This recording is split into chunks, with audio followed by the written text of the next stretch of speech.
My time coming, know it is, cause I didn't pray for it. I'm in a suit day and night, yeah, I done slaved for it. I never knew that if I rap, I could get paid for it. State to state, different cities with the gang touring. He ain't a beast, if he played, I had the gang storm him. It's on the love, if you my brother, we got the same story. Yeah, what you know about a kick, though? You wasn't with me, I was running.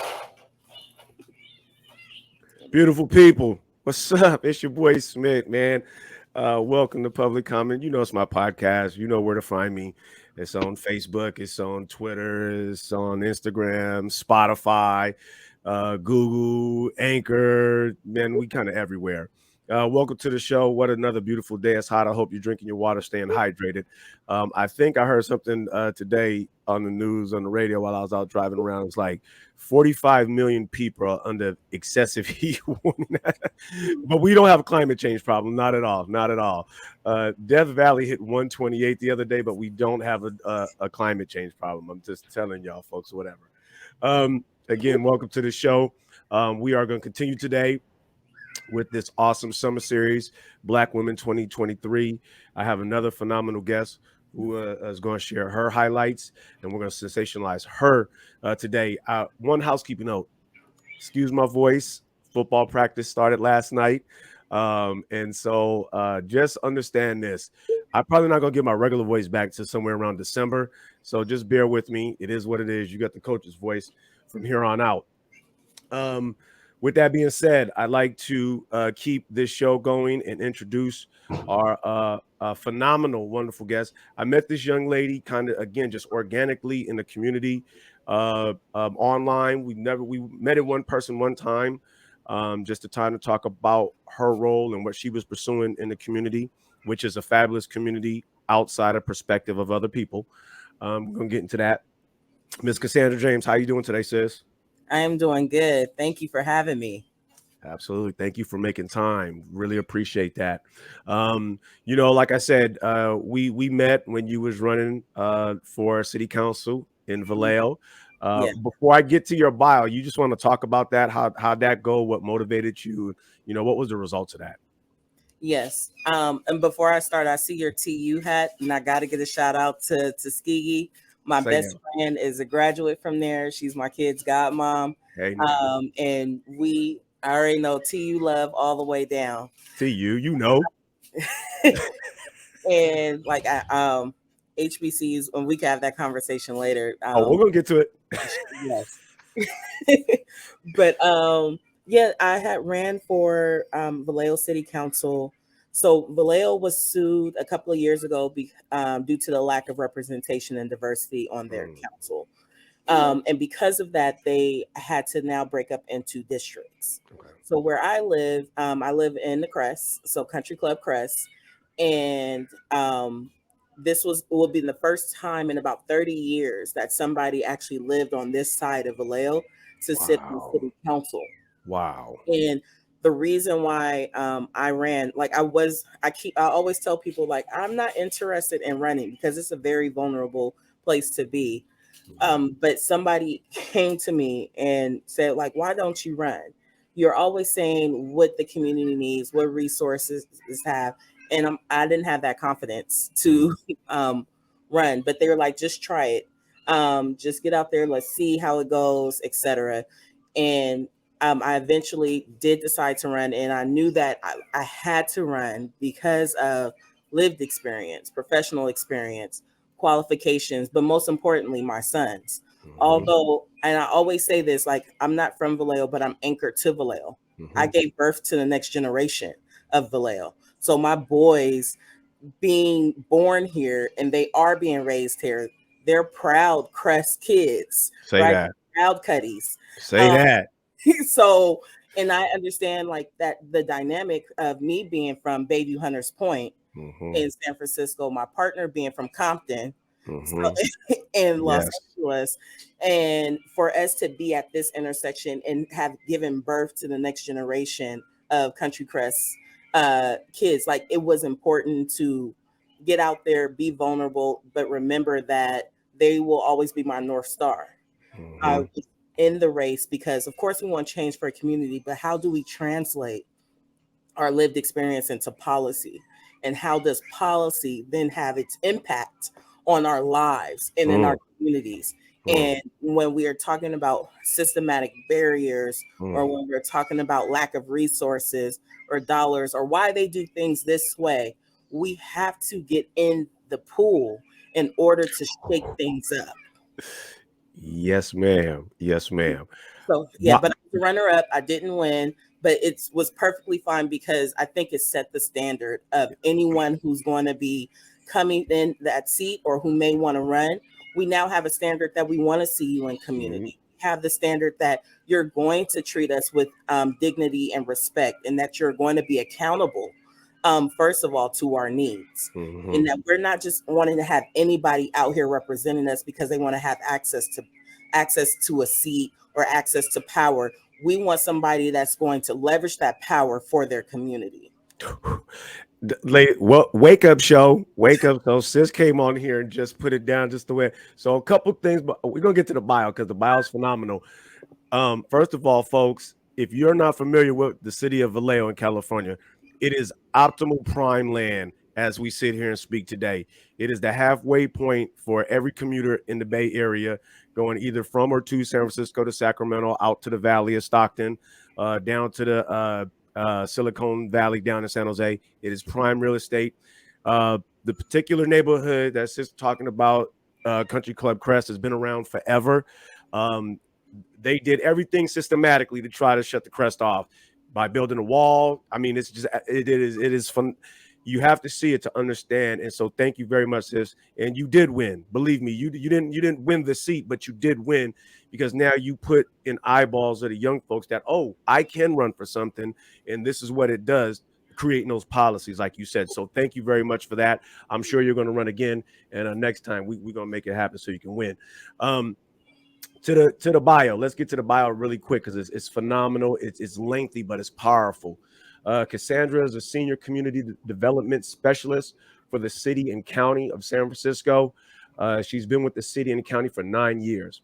A few highlights: her advocacy includes serving as San Francisco Youth Commission, representing Bayview's Hunters Point. Shout out Bayview. San Francisco Transitional Age Youth Initiative Associate, community liaison to the African American Community Relations Board. Professionally, Cassandra held many positions, from program coordinator at the Center for Young Women's Development, which is now Young Women Freedom Center, and was instrumental in the Tri-County, which is San Francisco, Alameda, and Contra Costa County, a collaboration of trends of system-impacted women, crisis intervention specialist at the Family Violence Law Center, and a support service counselor at Community Housing Partnership, assisting formerly houseless individuals and families to maintain their homes. Really quick before I proceed, understand the usage of the word in there, folks. It's not homeless, it's houseless. Very intentional with the words that we need to start utilizing. Continuing on. Presently, she serves as the vice chair of the Vallejo Housing and Community Development Commission, board member for Vallejo, vice president of Black Women Organizing for Political Action, WAPA. Outstanding group of women. My wife belongs to that. Solano Napa chapter. Previously, she was the membership chair for the League of Women Voters, Solano County chapter, and co-lead for Yes in My Backyard, YIMBY, Solano Napa chapter. She is an Emerge CA alum. I'm not finished, y'all. I'm not finished. Hold on.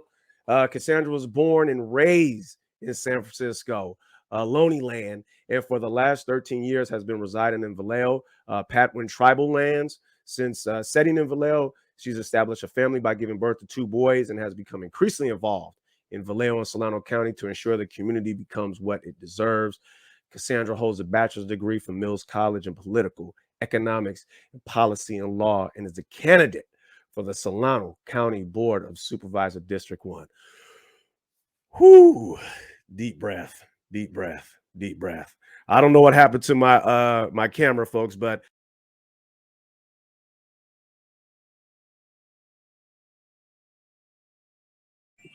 We may have lost him.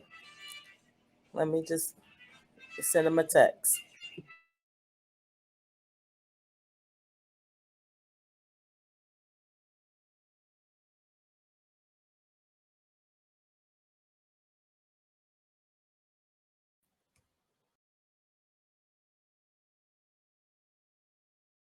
Hey sis, can you hear me? Yep, you back? Yeah, I don't know what happened to my camera. I'm not sure what's going on with that. It's Okay. okay.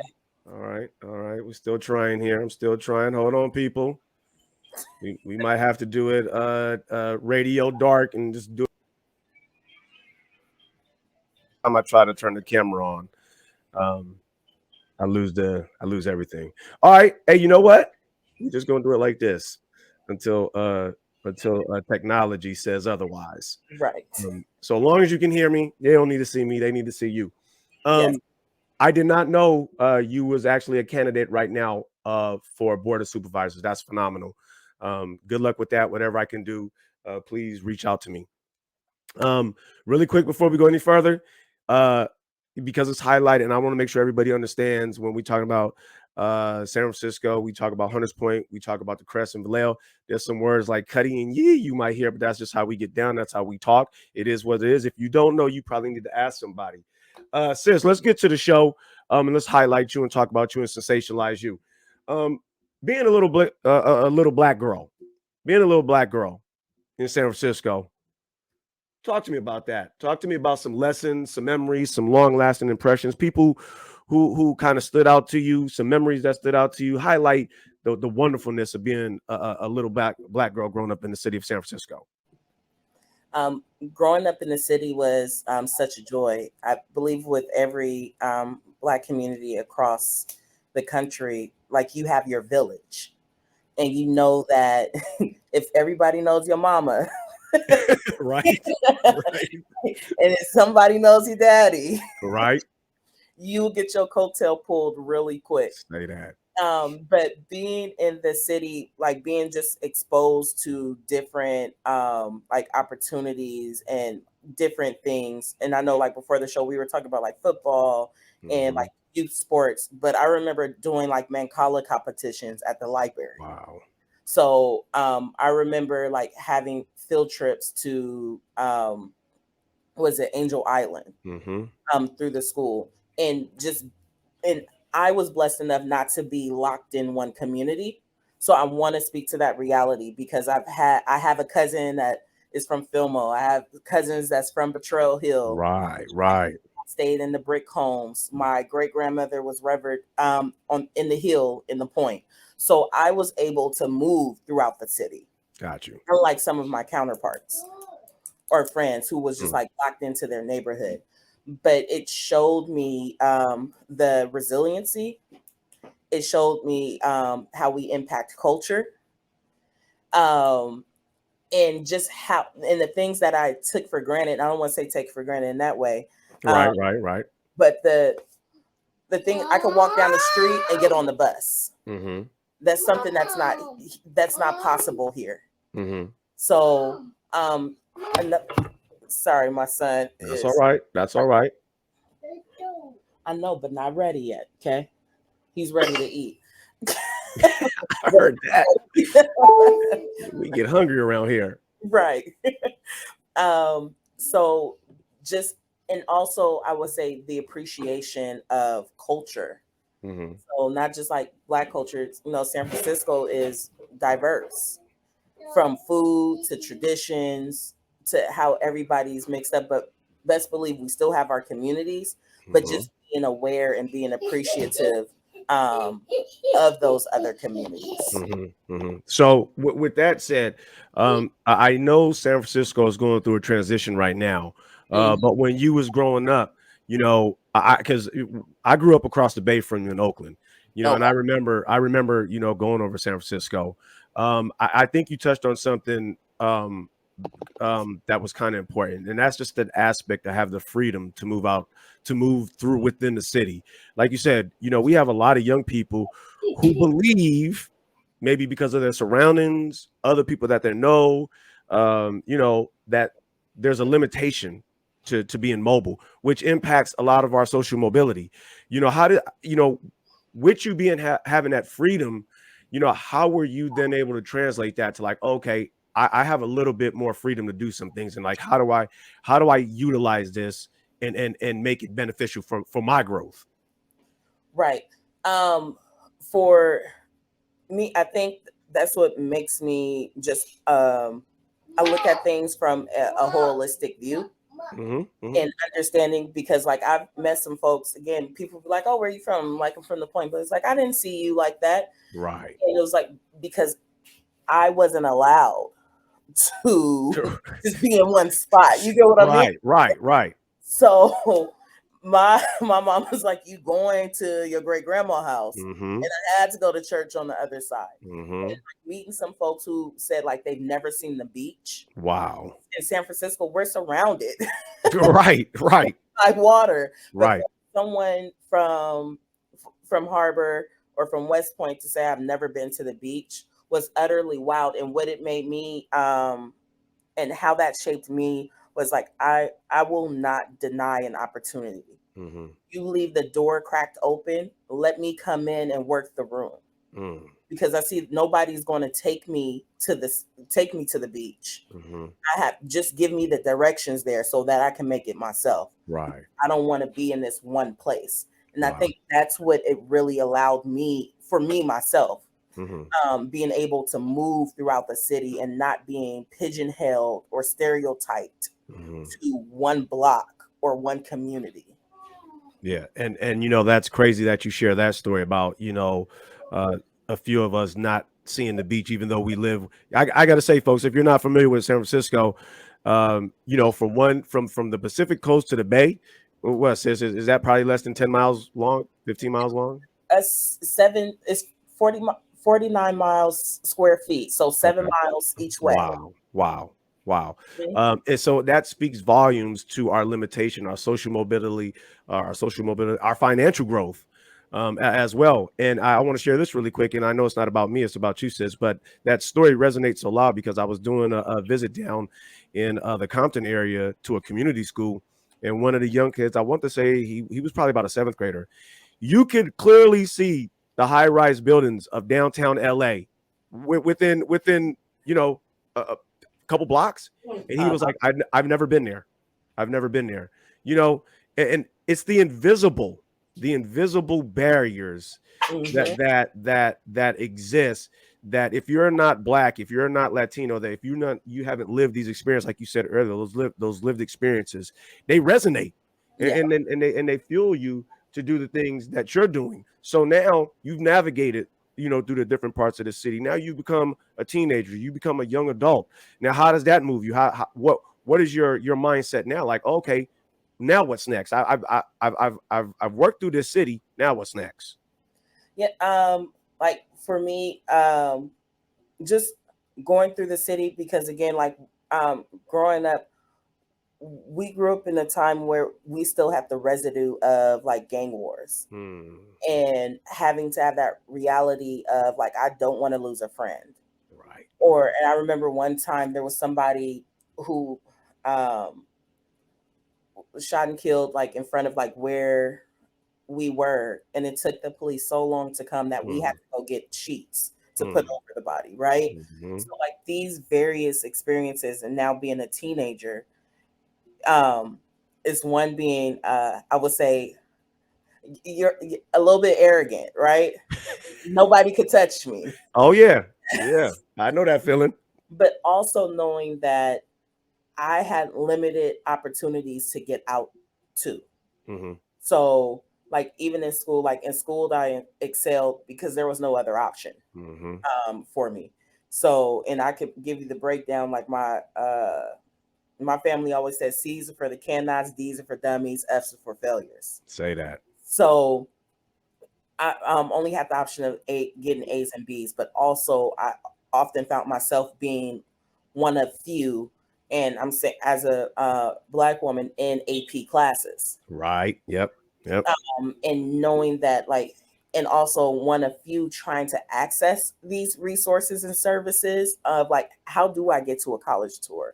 How do I access these things, and not really having that full support? And I remember I didn't want to take 4 years of language, and it was my counselor, a Black woman. She said, no, you're going to take 4 years of language, because even though you're not interested in going to a UC system, you want to go to a HBCU, you will still be qualified. Right. There just as a backup plan. So really just like navigating like school and being able to tap into. There was a program called Girl Source who taught like technology, because I think Apple was like very new. Okay, very new. Very at that time. It's like, how do you use these things? And like emails was this new concept. Uh-oh. Email couldn't be little cute baddie at yahoo.com. How to create a professional email, right? And Oh. it was just like this triangle effect of like community, knowing like you ain't supposed to be out here because I know your daddy, right? Right. The school and like these community organizations that really kind of like really shaped this path for me, or that I knew that I had more to offer, or believed in me more than I believed in myself at that time. Hold on. This is so organic, and this wasn't even a question until you said it. Because a lot of people don't know this about me, I did 1 year. I know I'm lying. I did about 3 months in a totally different school back east in a little white town. I was the only black kid in the entire school. Y'all don't hear me when I say that. I was in AP classes, surprise and surprise. My question to you is, when you find yourself in those AP classes as a teenager and you look around and the representation of the mirror effect is not even existence, what's your mental stance? Where are you at with that? Because it ain't about me, but I could tell you some things like, I'm like, what? Like, what was that? It was hard because you're one of few, you know, that you represent all. The And weight of the world. there is no option to fail. So, and you also have to deal with the bias and having to deal with some of the microaggressions. Learn to code switch. Oh, I did a whole thing on code switching. Yes, you learn real quick to code switch. And the whole code switching, I think, is another conversation we might have to have one day. Yeah. Because it is a real thing. But at some point we have to look at it as a survival technique as well, which just goes in line with many other survival techniques that the Black folks, you know, specifically had to learn to make it to the next level, if you will. So now you navigated through there. How did Mills come about? How enrolling in Mills come about? Oh, so that's what it says. Speaking of, so with my group of friends, we had a pact that we were going to go to an HBCU. Can you hold on quick? Let me just put him. Let me give him to his dad real quick. You gotta do, sis. It's all good. We live. I'll kill some time. Okay, thank you. So check it out, folks. You know, HBCU. Oh, hold on. We fighting through this. We got technical difficulties. That's why I'm not on camera right now. Don't ask me why. My signal is good. But for some reason the camera don't want to be on. That's fine. You know what I'm saying? I don't really need to see myself. You probably don't need to see me. You know, just as long as the content is supreme. That's really all the bottom line is. HBCUs are a stable. They are a foundation in the Black community. The problem is, more often than not, our students don't even know that they exist unless they have relatives, family, or someone who had attended in the past. Because I work with students every single day, and I'm at this point I'm not shocked about the lack of knowledge existence of HBCUs. So all right, sis, here we're back, and you was talking about Mills. Oh yes. So the funny thing is, like, my group of friends, we had a pact to go to an HBCU. I had a friend who was in the Young Scholars Program. She did the HBCU tour. The school that I went to was considered the Lowell of the East. Correct. So because, you know, and we could talk about the school dynamics in the city at a different time, because I was about to get into it. I'm like, dang, this is gonna be another 30 minutes just to hey, it's real life. I mean, people don't understand, like, you open up one layer and then it's so 15 million layers under that one layer. Yes. So I went to Philip and Burton Academic High School. Okay. So it was the old Woodrow Wilson at the top of Manziel. And the academic high school and the seal was because they wanted to have a school that was comparative to Lowell, that was on the west side of town, and that was Gotcha. predominantly either all white or Asian. Mm-hmm. So Mm-hmm. being at Burton, again, the school was 90% BIPOC, Black, Samoan, Tongan, Filipino, Asian. Mm-hmm. So we were very diverse, very Okay. few white students. Um, so with that, but at the school, you had, in order to graduate, you had to have 280 credits. Oh, okay. Yes. And that meant when you came in as a freshman, you had to do your freshman orientation. You had zero period. You may have eighth period. So it was a lot of work Gotcha.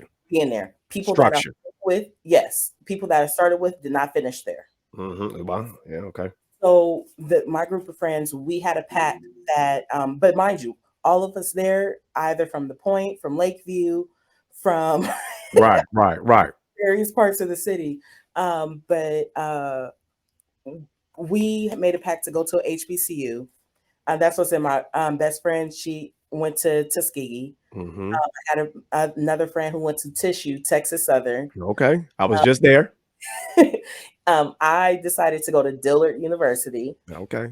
We had a friend that was at Xavier. Mm-hmm. We had one that was at Morehouse, another at Spelman, one at Clark, and then we had somebody that went to Alabama State. Okay. Yes. So we all that was the plan. But then Hurricane Katrina happened Gotcha. where I was at. Mm-hmm. So I had to evacuate from Dillard. And Dillard's in New Orleans, folks. Dillard is New Orleans. They have it's Dillard and then Xavier, which is our arch nemesis, Right. Right. Right. our rivals. The But rival. Dillard, yeah. So when Katrina was happening, they were saying like you may have to evacuate, may not. The worst thing that may happen is you may have the little geckos Okay. in your room or the roaches. But Gotcha. these are normal roaches. I just want to put that in context. But what ended up what ended up happening was that it went from a category 1 to a category 4 Right. within hours. Mm-hmm. So and Dillard was about 80 to 90% California kids. Wow. And you had those the remaining 10 from the South. So they had to evacuate us based on who lived in New Orleans, who lived in Louisiana, then who lived in the South. And the rest of us was going to bus up to our sister institute. And what a lot of people don't know, a lot of HBCUs have a sister institute with a white institute. Gotcha. Okay. Due to resources, may have been accreditation, whatever the case may have been. Mm-hmm. And so we were going to bus up to Centenary College in Shreveport. Okay. And the thing was, we were going to wait for the storm to pass, and then we were going to come back. We all know what happened. Right. So I ended up coming back home. Mm-hmm. After being here, I went to USF for the remainder of the year, but we know in order for anyone USF, it costs an arm and a leg. You got 7 plates and everything on the side. The expensive school. And I was at Dillard on a merit and academic scholarship. Yep. I had to pay very minimum. Mm-hmm. And so I couldn't finish at USF, tapped back into like community organizations, Girl Source, attending different community meetings. And then I tried to enroll in City College, but that was a lot happening for me. Gotcha. And during that time, I'm open about this. I have failed out of school plenty of times. Mm-hmm. I started, stopped. And this was for years. And life happens. Absolutely. I came from things. I got to feed myself. I need a place to stay. Mm-hmm. I have to prioritize that in order for me to be in a good place. Mm-hmm. And again, like cycling through the jobs, it was 10 years later. Wow. Where I had a director at, I was working somewhere and the director was like, hey, you'll be really good at this and that. Do you have your bachelor's? No. Mhm. How do you know this? Because this is Right. formal education, but I do have a lot of informal education. And Mm-hmm. I like to be around people that are smarter than me. Mm-hmm. So she said, I have 5 years. Go get your degree. Okay. So I started at City College first Mm-hmm. because there's a stigma about how junior college isn't a real college or whatever else. Yeah. I started at City College. They had a working adult program there, and I was just taking the classes. I'll go to work from 8 to 5, and then from 6 to 9, I Mm-hmm. was in class, and I did that every other day for 2 years. Mm-hmm. And I graduated from City College with my AA degree, 3 of Okay. them actually. But it was my counselor at City College who said, "Hey, are you interested in transferring to Mills?" Hmm. I'm like, "Girl, like you do." Right. I'm like, "Well, like let me just be happy with my AA first. Like let me just get this. Like no, like let's take these classes." And she started to readjust my Mm-hmm. classes, especially that last year. And I applied to Mills, I applied to State, SF State, and Hayward State, or Mm-hmm. was now East Bay. East Bay. Mm-hmm. Mm-hmm. Because I was looking at where the like working adult programs Right. were easy for me to do. And I surprisingly got into Mills. So that's how Mills came into play for me. Okay. Uh, Okay. yeah, and while at Mills, I had my second child, and I stayed close to a lot of, again, like once you get into those spaces, you want to know like who are the key folks here, who have the resources. So I would meet with my academic counselor 2 to 3 times a semester. Mm-hmm. I was meeting with my teachers, professors multiple times, Right. just to let them know, like, hey, life is happening. This is what's going on, etc. And it was funny because my actual academic counselor, I switched my major. Sorry, this is a long story. No, I had that's all right. major from business to policy, economics, politics, and law because my counselor is like, you seem like you're more interested in the policies and how they work, policies and procedures. Mm-hmm. He's like, this is still a general degree. You can get whatever, you can still get whatever job you're trying to access, whatever else the case may be. But I think you will thrive here. And once I transferred, changed my degree, he said, hey, like, there's this scholarship. I think you should apply. It's called the Truman Scholarship. Okay. So named after Harry Truman. Mm-hmm. It's a nonpartisan scholarship, nonpartisan national scholarship. You know how like all our presidents, they have their foundations after they leave office. Yep. So they either have the center or they have like this house or whatever else. So Truman, his thing was the scholarship. Okay. And they give you have to be a junior, and they give you up to 30,000 to pursue a postgraduate degree. Okay. And he was like, just apply. And I'm like, this is a national scholarship.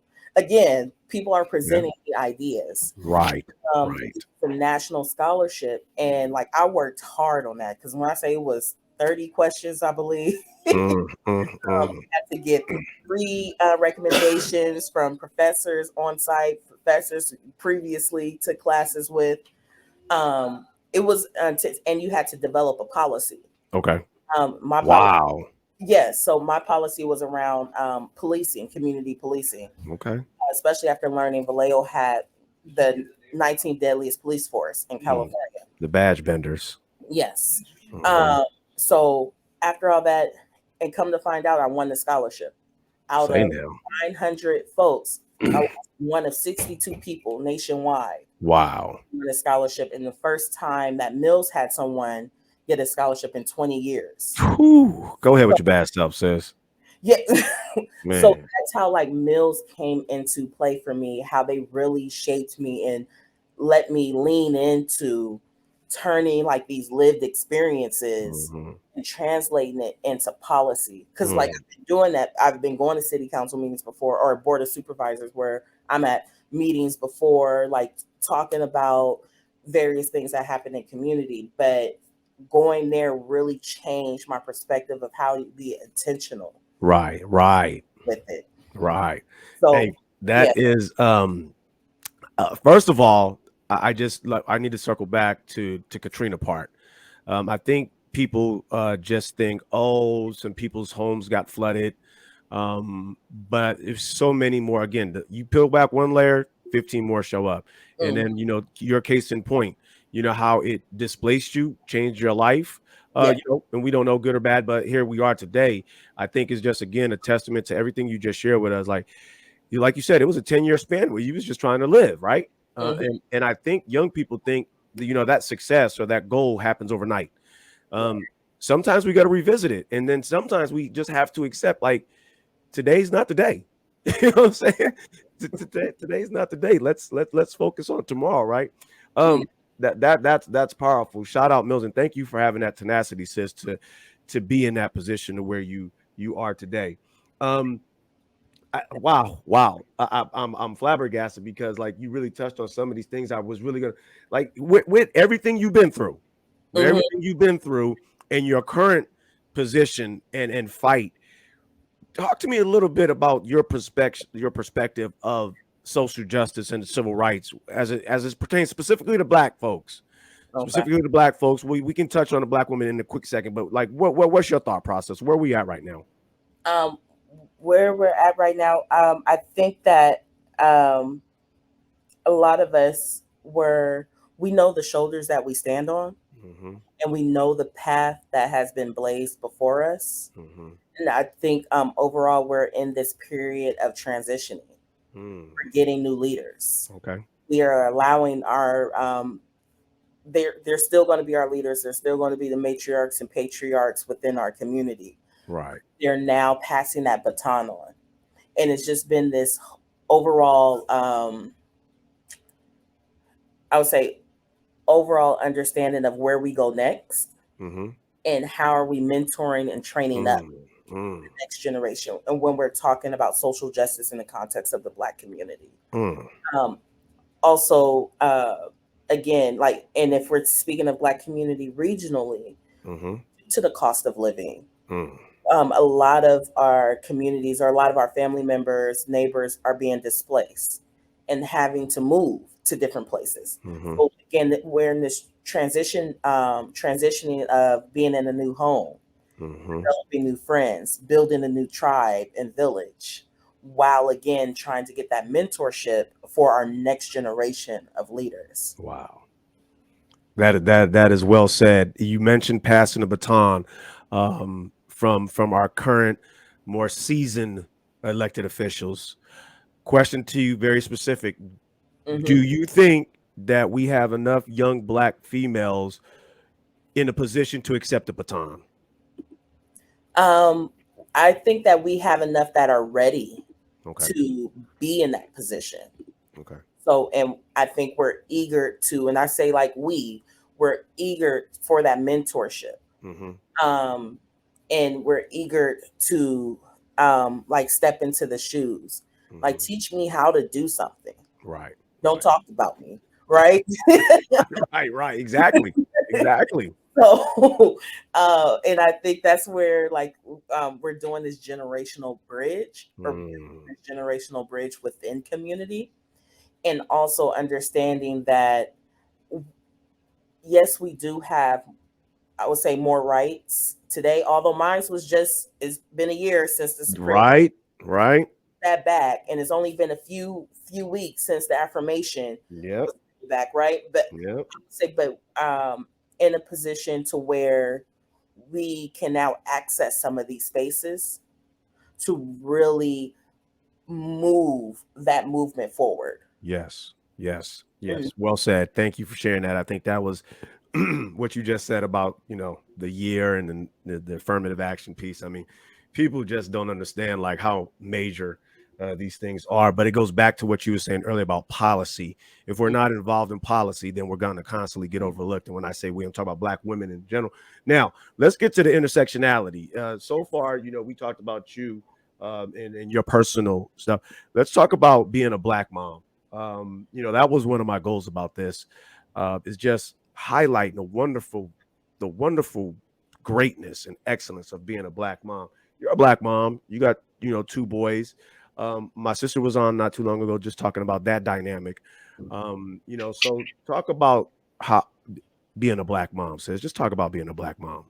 Um, I would just say becoming a mom uh, has been such a blessing and growing spurt for Mm-hmm. myself, um, because there's nothing like that feeling Mm-hmm. of being able to nurture and love and care on a little human being or a big human being, whichever way Mm-hmm. you become a Hmm. mom. I just so happen to become a mom through birth, through Right, right, right. so, and I want to acknowledge that, because it is hard being a black woman and it's hard being a woman, especially if we're starting talking about different like fertility and everything else, because Correct. all mothers in that way. Um, and I didn't, and when I say that, I didn't know that I had that strength Mm. until becoming a mother, Mm. and then understanding that being a mother, one, but now I know there are these layers Mm. of being a mother who is black, Mm. Mm. Mm. of being a mother of two boys who are black, Mm-hmm. two boys who are black who live in a social economic disadvantaged neighborhood. Correct. Being, um, um, Layers, layers. there's so many layers, and Mm-hmm. having to understand that this is a constant fight Mm-hmm. and it will always be work, Mm. regardless of. And I know people like when they're 18, you're done. No, this is ongoing. You're right. Right. On this will be, I will be the mother until end of days, right? Right. Right. Um, and just like them giving me the courage to do some of these things. Mm. Um, and I know like when we talked about professional, my director was like, "Well, are you? I got 5 years. You gonna do this?" My eldest son was 3 at the time, Mm-hmm. 2 or 3. I'm like, "How am I supposed to do this with the time?" Right. Right. Right? But knowing that making those sacrifices, then look Mm-hmm. where it brought us today. Yep. And I Yep. can't look him in the face or look either one of them in the face and say, "You need to do this," if I'm not willing to do it myself, Hey now. to raise well whole beings instead of just being present, if that Yep. makes sense. No, that's absolutely phenomenal, and you are a testimony to say it can be done. You know what I'm saying? It can be done because you've lived it. As we finish up here, again, sis, I'm just so proud of you and what you have accomplished. I know we don't know each other like that, but Mhm. just from just eyeballing you and watching what you got going on, I'm extremely proud of you. If you can finish up and just talk about being a black woman. I mean, that's the whole intersectionality and the purpose of this summer series is just living that day to day of being a black woman. Yes. It's so funny. I was watching, it was Trevor Noah's last show, and he was talking about if you want to talk about race and equity in America, you need to speak to a black woman. Say that. And when he said that, it made me just reflect on like my experiences, the way that I look at things, the way that I approach things, because I can't F around and find out. Say that. Get it right the first time around, right? Right. Right. I can't, there are no errors because I understand that I'm being criticized Mm, in a different way. I'm mm, being overlooked because of certain things, down talked. So I have to get it right, not only for me, but also like how I said, like raising boys, mm-hmm, um, being with my husband. Because if I get it right, it's a ripple effect mm-hmm. and it impacts everyone in a positive way. Um, but I know the dynamics of I have to work 4 times as hard, regardless of what it Mm, is that I mm, do. mm, mm. Even when I like talk to a hubby about it, he's like, "Oh well, you can do it this way. You do that. You're a man." Right. At Right. the end of the Right. day, Right. and I and I have to show up and Mm, show up as a woman, but as a mm-hmm. woman who's visibly black. So I have to show up and be ready and be prepared. Wow. And I remember I always heard this. You stay ready so you don't have to get ready. Shout out Sugar Free. Yeah. And that's so true with just like being a Black woman wherever you're at, and Mm-hmm. like whatever like a adventure I may endure. Mm-hmm. Um, I know what it comes with it. I know that I always have to have my shield, but I also know that the village I will surround myself with, Mm-hmm. and knowing that I'm also their protector. Say that. And I know that I'm also their nurturer, Mm-hmm. and I'm showing them how to love, Mm-hmm. showing them how to, yes, I have the tenacity, I have the grit, I have the hustle, but I do it with grace. Hey now. And Hey now. that's what it, for me, what it means to be a Black woman. I absolutely love that. I got goosebumps when you say that. I think there is this thing, and I've been saying it for a while, sis. Is the one thing, the one word I've never heard associated with a Black man throughout this country is the word love. They put agitated, angry, Mhm. intimidating, loud, all violent, all of these things in front of us, but they don't use the word love when they say the word Black man. I think it can be the same if we're going to be transparent with Black women. They say Yes. you're strong. They use the B word, Mhm. all of these things, but they never say love. So thank you for saying that, because if you don't teach love and I don't teach love, then how do we expect our next generation to even know what love is? You know what I'm Yes. saying? So thank you for Mhm. saying that. Um, Anytime. Absolutely. Miss Cassandra James, thank you so very much for blessing us today. The experience sharing this space with you has enlightened me a lot. It's motivated me to keep doing what I'm doing to make sure that, more people like you that look and sound like you are represented and highlight and sensationalize. And just to, share, like, the dreams can still be there and it may not be there tomorrow, but if you stay at it, you can get to those dreams. So, sis, thank you so much for joining me today. No, thank you so much for having me, and thank you for forcing me to have these conversations. Because Absolutely, absolutely. I just want to say, because we're often so entrenched in the work and getting Mm-hmm. it done that we don't have the time to reflect. Mm-hmm. And it's like, and I'm so proud of like the work that you're doing in community, Thank the you. way that you're keep calling people in with love so Thank that you. they can get it right for community, Thank you. and how I can support that, but also made me reflect on the work that I'm doing as well, Absolutely. and Absolutely.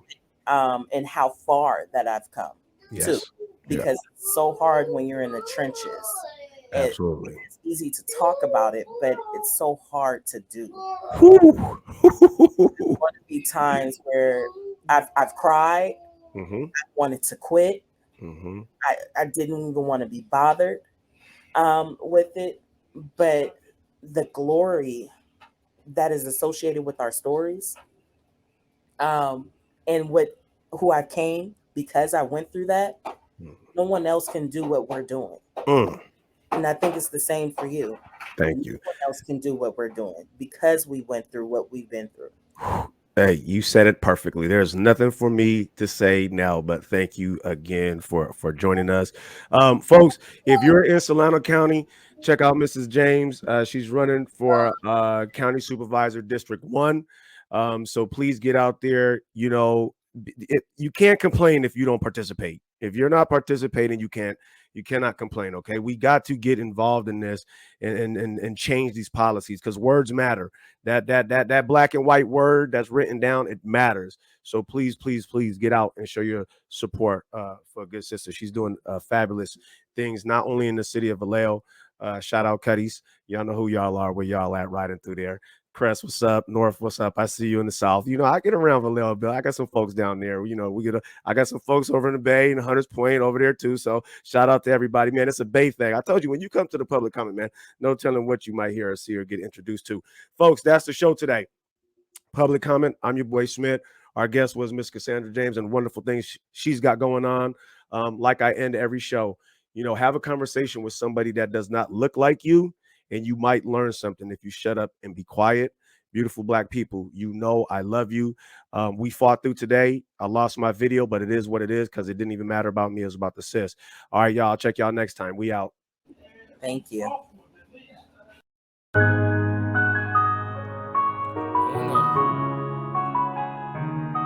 Shout out Bird.